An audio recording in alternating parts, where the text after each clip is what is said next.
Hey guys, how's it going? And welcome back to another episode. In today's episode, we're going to be talking about how living in Mexico is just so much better than living in the USA. The reality is that for most of you guys out there in the United States of America, you're not living normal lives. There's just, the work-life balance and just your whole life in general, just the way people live in the United States is just not normal. In fact, I didn't even know it was not normal until I moved to Mexico and I started to live in Mexico and I started to realize, hey, wait a minute. This is not only so much nicer, but so much better. Why can't we live like this in the USA? And I am not the only one that has asked myself that same question when moving abroad or living somewhere else that, again, is just so much better than living in the USA. Because the reality is that for most Americans out there, you guys just do not live normal lives. And this is more true each and every single day out there where, the whole semblance of normal it's just been thrown out the window. You guys don't even have normal jobs anymore. Most of you have to work gig jobs. And, there's so many things that are going on in the USA that are just not going on in other parts of the world, let alone Mexico, that alone, just getting away from that toxicity, getting away from that insanity is reason enough alone to move to Mexico and disconnect from all of that. But the reality is that, well, there's just so much more than just that. Out here in Mexico, for example, you have so much more access to healthcare. When I was in the USA, I could not afford to get sick. It was just the reality of it. And not just me, but even you. And I remember for the longest time, I could never afford, to go to the doctor. And then around the time that Obama got elected, well, he got us Obamacare. And for the first time, we were rejoicing. We were so happy. We all thought that we had access to health care. Little did we know that it just made everything so much worse. And access to healthcare, so much more privileged, and so on and so forth. Not just that, but the whole system, you already know, is no bueno. But again, we're not going to go too deep into that. We're talking about like how much better it is out here in Mexico. So out here in Mexico, you have access to so many doctors, so many pharmacies, and not just access, but again, you can actually afford to go to the doctor. You can actually afford to buy your medication and so on and so forth. Because I remember when I first moved out here, I will never forget. A few months into living out here, I got into an accident and I had to get stitches. I literally locked myself out of the house and I had to break into the house. And, when I broke into the house, lo and behold, I cut my hand. Had to get stitches and I had to go to the doctor. And I was panicking because I had zero money. And I knew from experience of back home that my injury was going to be expensive. Anyways, long story short, I went to the doctor and it was only 50 bucks. Yeah, that's right. 50 bucks, to get me stitched up in the emergency room, get me medicine and get me on my way. Yeah. And so there's been many incidents like that. I have known people that have had, hernia surgeries. And the whole thing has been like $1,000. My wife has broken her foot. It's only cost like around $500, everything from beginning to end. And so on and so forth. On top of that, any single time that I need to go to see a doctor, I have access to any doctor, no matter what. And so, for example, let's say I don't have that much money on me. Well, I can still afford to go to Dr. Simi, which is a local affordable pharmacy that also has doctors and laboratories and all that stuff for the poor. But most pharmacies have some sort of doctor. But regardless, what I'm trying to get at is that you can go to a doctor at one of these pharmacies, and which is like a clinic back home, and simply walk in with your ailment and the doctor can see you for around $3 US, and you're on your way with whatever treatment you need or whatever prescription you need or whatever it is. They will. It's a doctor. You're basically be able to see a doctor for around $3. Now, of course, if you can afford it, well, then you can afford to go to an actual doctor that has an office and perhaps has his own practice, and you can pay anywhere from $15 to $25 to even $50 to go see a doctor or specialist. And I could go on and on, anything from like MRIs, to X-rays and everything in between, or just pennies in comparison to what you're going to be paying in the USA. So out here, most people have so much more access to healthcare. And I can harp on this, all day long, but actually I did a live stream talking about this not too long ago. So I'm going to link that at the end of this video so you guys can watch that and you can learn more in depth about how awesome, healthcare is out here. But the reason I'm bringing this up is because in the USA, unfortunately, since you cannot afford to see a doctor, you have to figure it out on your own. Or if you do have to go to see a doctor, or you have to, go to the emergency room or whatever, then all of a sudden you are burdened with an immense amount of debt. Assuming that you're not already in debt because of the insurance that you're forced to buy into. And as you know, the whole system is broken. You go to a doctor, and the doctor in the USA, they treat you more like a number as opposed to a doctor here in the US and in Mexico, where a doctor in Mexico is going to treat you more like an actual patient. And I can go on and on. Again, check out that video at the end of this one. But the healthcare alone, just having access to healthcare, no matter what your situation is, that is a huge weight off of the backs of so many people out there. You don't have to worry about that anymore. Out here, I've been able to get healthier and have so much more access to so many things in order to maintain my health. Anything from a colonoscopy to a checkup to blood work, and I could go on and on, glasses and everything and anything you can imagine. And you can actually access it out here. Another thing that's very important for a lot of people out there in the audience is access to education, whether it's for your kids or yourself. Well, guess what? You have access to education out here because it's so much more affordable.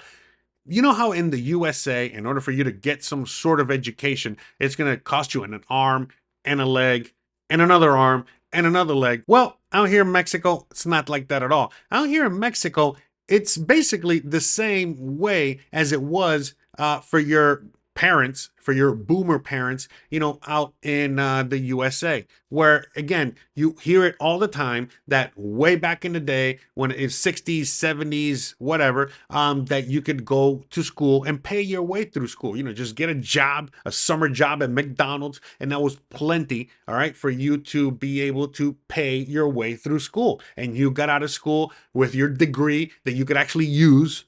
Okay, as opposed to today's degrees. But anyways, you get your degree, you could actually use, and at the same time, you had no debt. You were good to go. As opposed to, well, you already know what the student loan debt situation is in the USA. Well, in Mexico, the system is exactly how it was in the USA back in the day, where most people can literally pay their way through school. Again, Christian went to the university, all right, and she was able to get her degree in the whole nine, and no debt. She worked her way through it. She just had a job. She got multiple jobs, and she paid it off. And just like doctors and lawyers and everyone in between out here, everyone. In fact, I don't even know if a student debt even exists out here. I don't even know if it's a thing. So that's a major, major plus for anyone out here.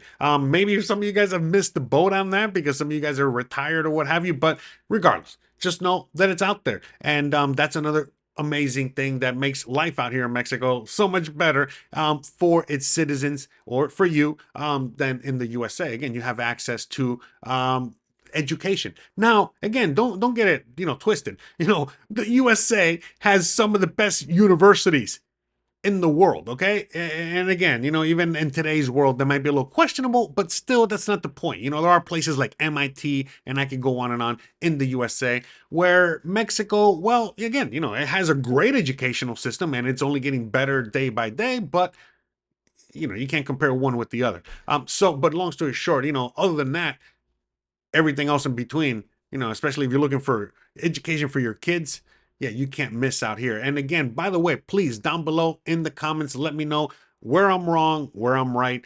add more context to anything I'm saying, especially something like this, because look, I don't know. I haven't studied out here. I don't go to school out here. I just know by, what my wife has gone through and what others that I know have gone through out here with the educational system. And that's all I'm relaying to you. But for any of those out there that have more experience with the whole educational system out here, please let me know. I would love to hear, and so will the audience. So please, let's keep it going down there in the comment section and keep the conversation going. Speaking of not drowning in debt due to student loans, well, people are not drowning in debt to home loans either. Most people in Mexico, believe it or not, do not have a mortgage. Now, it doesn't mean it doesn't exist. It doesn't mean that people don't take out loans to buy homes and so on and so forth. Of course, it happens. It's a developed country after all, right? So, of course, there's loans and there's all that stuff. But the thing is that in Mexico, they actually have a healthy understanding of finances. And most people here, not everybody, but a good majority of people are educated enough to the point, where they know what debt is and they have a healthy relationship. Again, not everybody, but they have a healthy, semi healthy, but mostly healthy relationship with debt. What do I mean by that? Most people out here don't have debt. Of course, there are credit cards. Of course, people get loans, car loans, what have you. And debt is being introduced into Mexican society a little bit more each and every day. But compared to the USA, it's still very, very far away. So in the USA, on average, around 85% of the population, 80% of the population is in debt in one shape, form, or another. Again, whether it's a mortgage, car loan, student loans, all of that, many things. It's very rare. Think about it. Very rare to find anyone in the USA without debt, right? Okay. Now in Mexico, it's kind of the other way around. It's very rare. Well, not that rare. Not that rare. But it is very rare to find someone with an excessive amounts of debt. Of course, you're going to find people with debt, and there's there's varying grades of debt. But the reality is that, like I would say, I know I saw this statistic a long time ago, and it was like 15% of Mexico is in debt. Let's just say today in the year 2025, 25% of Mexico, okay, let's bump that up a lot. All right, 25% of Mexico is in debt. All right, that's still only 25% as opposed to 85 in the USA. It's a big difference. So most people are here not in debt, and let alone crippling debt. So, sure, again, most people, how do they afford a home out here? Well, they work very hard. They save their money. They put that as a down payment. All right. And they, figure out a way to work very hard to get more money to pay the house off. Now, not everybody pays it off in cash. A lot of people are able to simply, participate in this thing called Infonavit, which is basically, how in every paycheck in the USA, you get money taken out for Medicare, Medicaid, Social Security, FICO, all that. Okay. Well, in Mexico, they have something similar, but on top of that, or one of those things that they take out is Infonavit. And Infonavit is basically money that is allocated as a fund for your housing. So as time progresses, the more you work and you put into that pool, well, the more points and the more you can access to housing. And so, long story short, a typical Mexican out here has access to housing. Okay, not only are they not in crippling debt, but the housing situation is completely different. That was really what I was trying to, get at with this here. But let me just finish here with the debt. But long story short, most people are not in crippling debt. And the debt situation here is very different. And again, because of the housing. Because out here in Mexico, a good majority of Mexicans, believe it or not, inherit a home. Since most properties out here have very low property taxes, all right, literally, $50, 100 US dollars, give or take. I know some places in Mexico are a little different. Again, let me know in the comments. But for most places in Mexico, they're very, very affordable. And most people have one shape, form, or another, have either built their homes or they bought their homes many decades ago. And when the parents pass away or what have you, they inherit the house. The grandparents also had homes. They also left the house and inherited. So for many people out there, they are able to inherit a house. In fact, it's a funny meme out here where a lot of family members, when they gather for Christmas or whatever holiday, they're a lot of times they're all the brothers and sisters are fighting amongst each other for the land, for the properties, that they're going to inherit or not inherit. But long story short, a lot of people have access to that. Now, the ones that do not have access to that, they have other access to housing out here. Again, simple things as basically getting a plot of land, all right, that is not owned by anybody, and making it your own land, kind of like a homestead laws, how we used to have in the USA. But long story short, everyone in Mexico has a right to land, to home.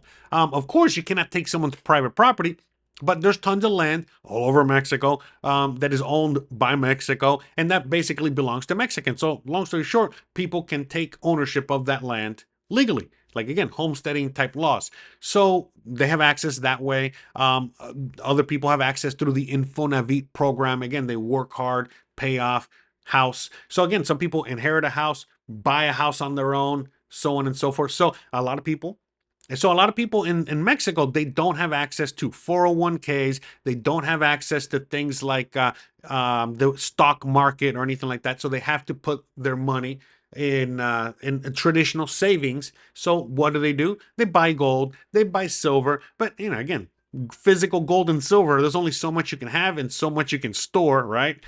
So most people end up opting for buying property, buying homes. Okay. So again, a lot of people out there from the USA, they complain about how can Mexicans afford these homes if I can't afford it? Listen, believe it or not, a lot of Mexicans can afford it. That's who's buying these homes. So just because you cannot afford some of these homes or afford life out here, well, that's not Mexico's problem, okay? That's more of the USA problem and the economy over there, okay? That is not as good as it used to be. All right, but that's another topic, all right? For maybe this video. Let's see how far we get into this one. But look, long story short, most Mexicans have access to housing. And I know a lot of Mexicans that are younger in the comments, they might even say, hey, Jose, that's not the case. It's not like on my parents' day. It's not like how it used to be. Listen, you're right. Yes, it is getting a little bit more difficult to get housing in Mexico, but compared to the USA, no way. You know what I mean? No way, Jose. It is actually very, very easy to get housing in Mexico if you know what you're doing. Trust me, I have plenty of videos where we've, gone to some of these places where people have taken the land, all right, and making it their own. And we've gone out there and helped donate, okay, food and clothing and all kinds of things. So, I don't want to hear it. Long story short, a lot of people do have access to land, a lot more people. And not just land, but properties or access to homes. All right. And even things like a more affordable rent than, in the USA. I know for a typical Mexican, not making that much. All right. Because we talked about the cost of living for Mexicans and what they make. And again, on an average, think about it. If an average Mexican is making around 600 to 700 US dollars a month, all right, and their rent is going to be somewhere in the $200 to $300 range, all right, or $400 range. Yeah, it can get expensive, okay? So there's some similarities with situations, between both countries in that sense, but compared to the USA, it's nowhere near, okay? Nowhere near. Again, most people out here, even poor Mexicans, can afford to have their wife at home taking care of the kids while they're out at work doing whatever, all right? So it's not a mandatory thing out here that both parents, both people have to go out and get not just a job, but sometimes even multiple jobs.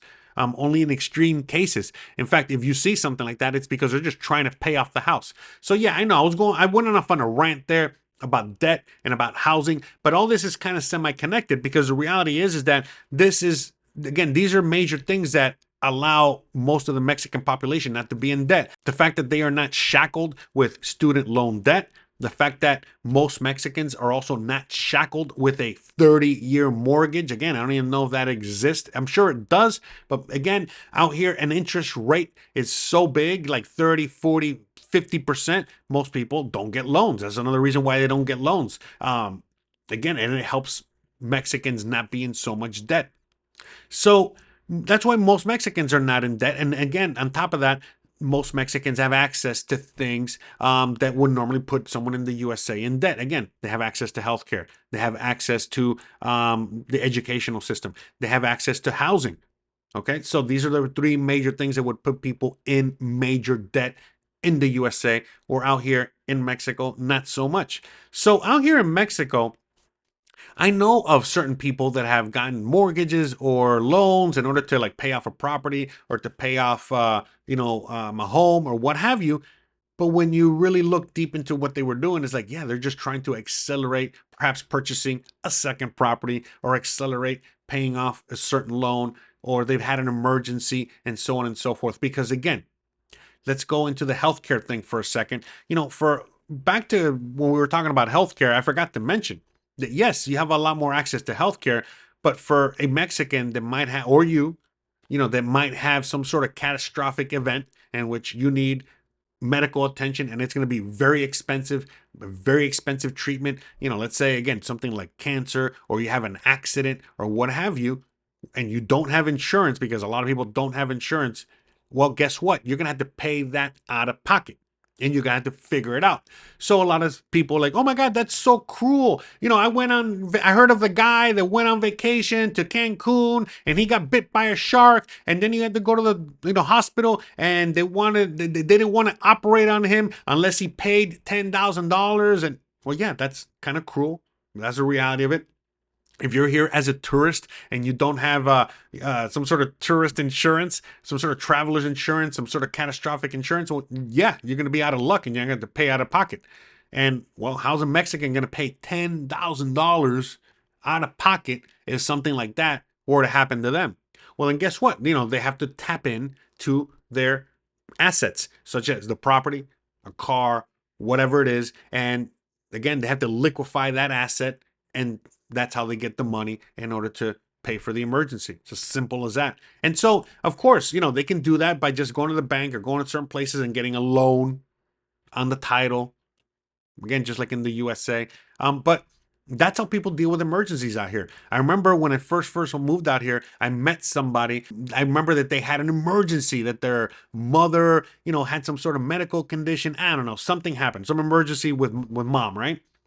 And this guy, he had no way of paying for mom's surgery or treatment or whatever it was. And basically, my friend was like, "Man, I'm sorry, I got no choice. I have to sell my car." Because again, we would work. We were doing something again. This is when I first moved out here, and I remember, that's why I stopped talking to that guy, because like I had to literally sell his car so that he could save mom's life. Now, of course, what I mean, he sold the car, no big deal, saved mom's life, we're good, and he was good to go. But that's how people kind of deal with things out here. And it's just a different life and a different lifestyle, which is, again, for a lot of people in the USA, they might hear stories like this or hear things like this, and they're like, that's insane. I can never live like that.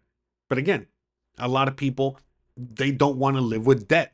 They don't want to live, as debt slaves. They don't want to be, they want to be more free. Okay. They want to have freedom. So these are the things that some people are willing to do and put up with in order to have those things. In the USA, you might not want to put up with these things. And so therefore you give up your freedoms.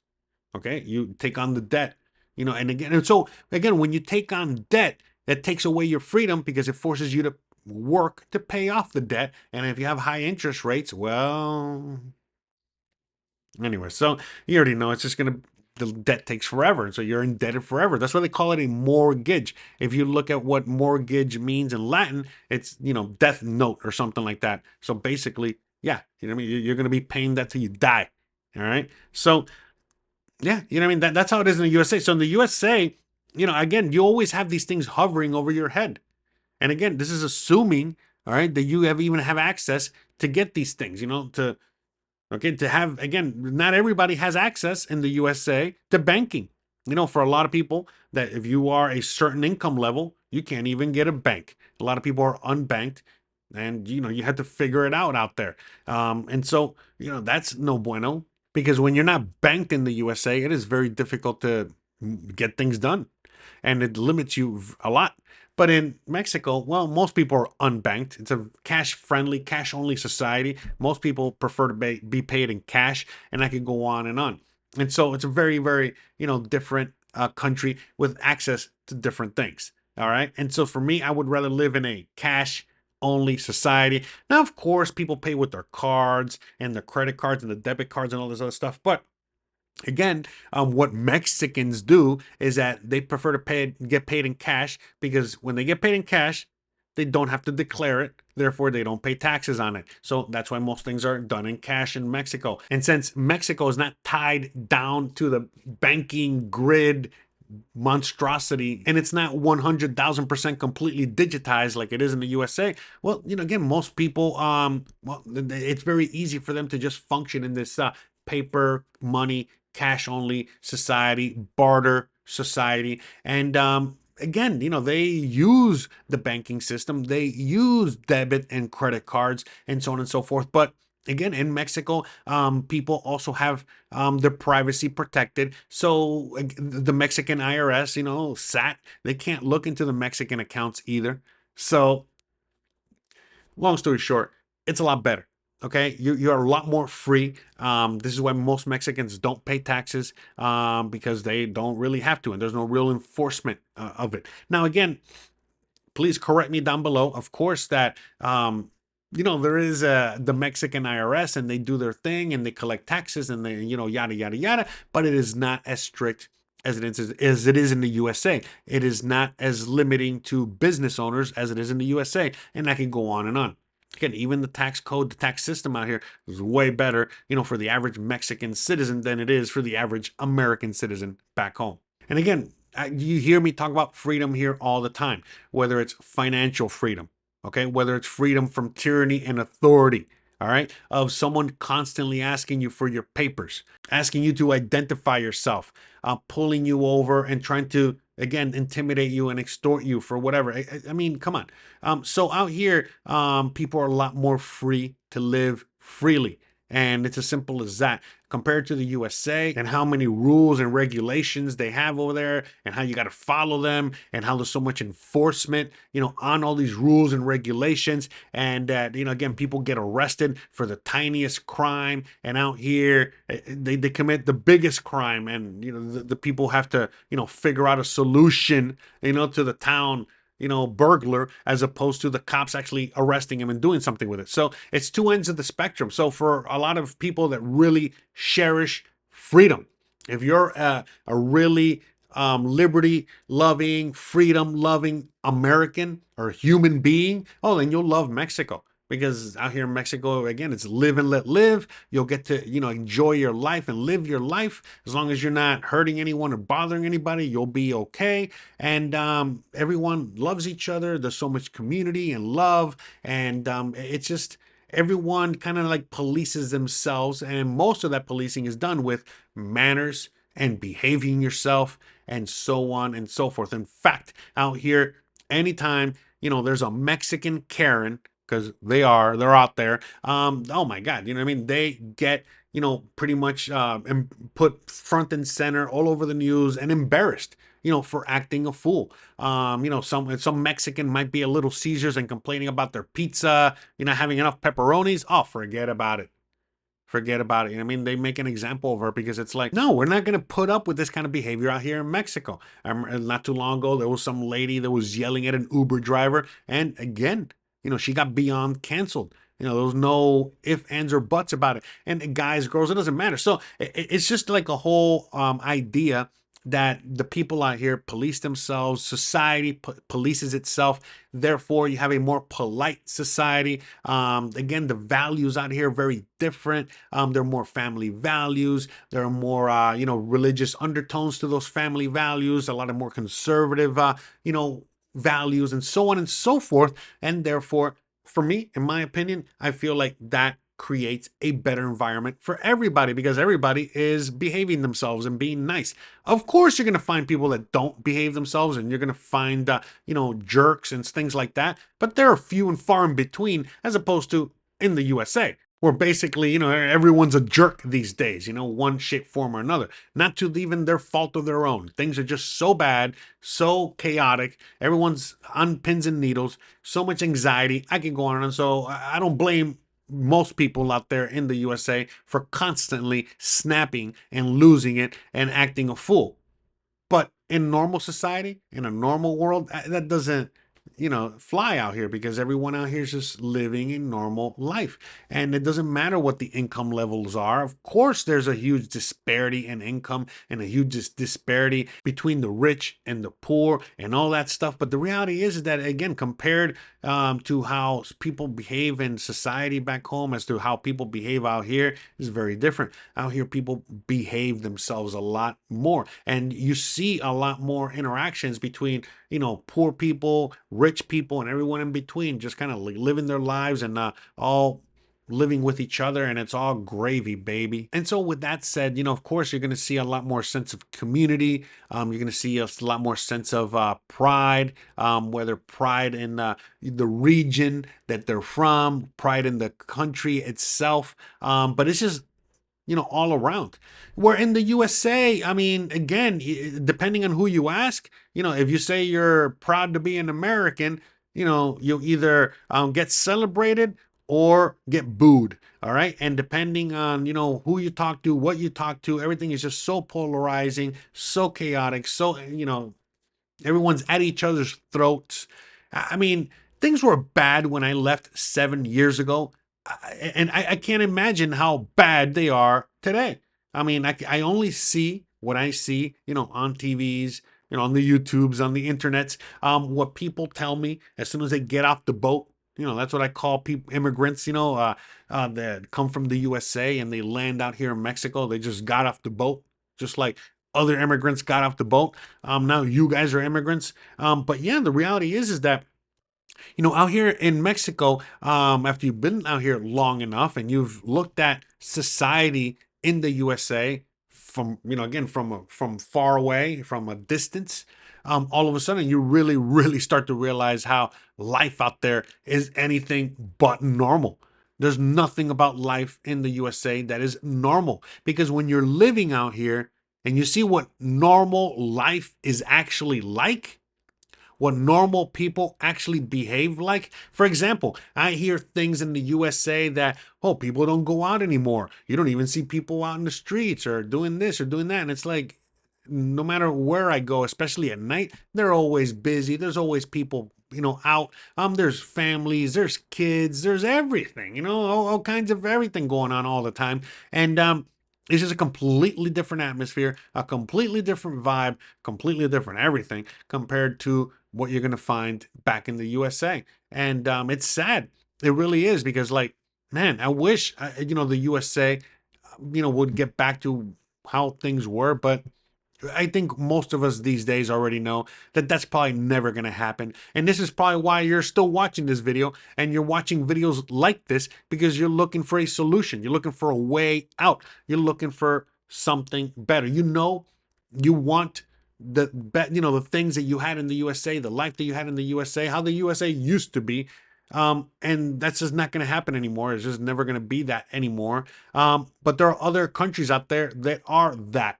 And what do I mean by that? Well, again, everything that I talk about on this channel all the time, not just what I've talked about in this video, but everything I talk about on this channel. Again, Mexico's not perfect, but compared to what we have back home, Mexico is paradise for so many of us out there. And so this is why I like to talk about these subjects and help you guys along the way. Again, I really hope you guys enjoyed today's video, but if you want more information, please check out the rest of my YouTube page. I got tons of videos talking about all kinds of topics: how to get your residency, how to find a place to live, how to deal with life out here, and all kinds of things, everything and anything in between, whatever you could think of. I've made a video about it. And not only do I have a channel full of all kinds of goodies, and videos that you can watch and learn more and get more education on how you can get out here as ASAP and start living the best life that you could ever live, the life that you deserve. Please, again, check out my website on top of my YouTube page. On my website, you're going to find even more free information, all kinds of free stuff.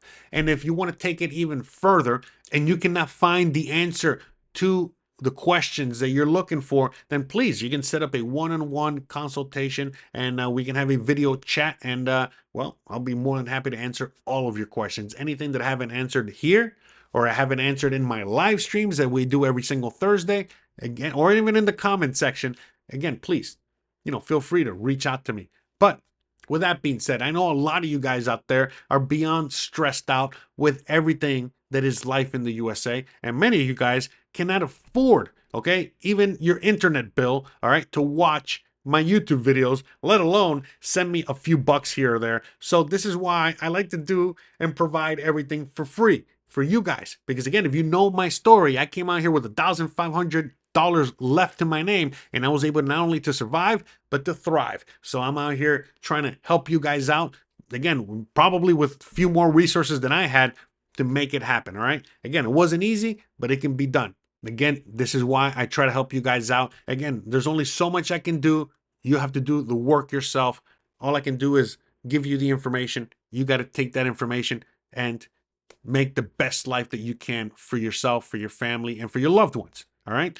And so, again, for anyone out there that has helped out the show, again, whether you're a patron, you're a member, whether you send a few bucks here or there, you buy a t-shirt on my website, which, by the way, I got a bunch of new t-shirts. Please check them out. I've made a bunch of arts. You got to check them out. Hopefully you'll like it. But long story short, there's ways that you can help out the show if you got a few bucks. And again, not only are you helping me, not only are you helping my horse and my family, but you're also helping everyone out there in the audience because, well, you help keep my lights on and my internet on so that I can keep making videos and I keep making cool and amazing stuff and, help you guys all along the way so that we can, again, all help each other out there. Because now, more than ever, as things keep getting crazier and crazier out there, we need each other more than ever. All right. So, again, guys, I want to give a big shout out and a big thank you to all of you guys out there that have helped out the show, help contribute to the show. Again, whether it's sending a few bucks here or there, leaving a comment, whatever it is you do, sharing the video,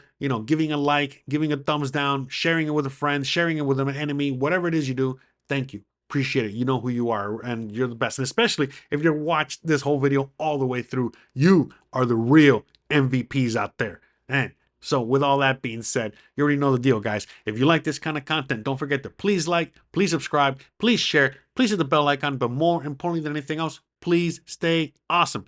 Thanks again for watching, and I'll see you guys on the next one. Please check out these videos at the end of this one so that you guys can get more information on things that I was talking about in today's video. So again, thanks again, and I'll see you later. Bye, guys.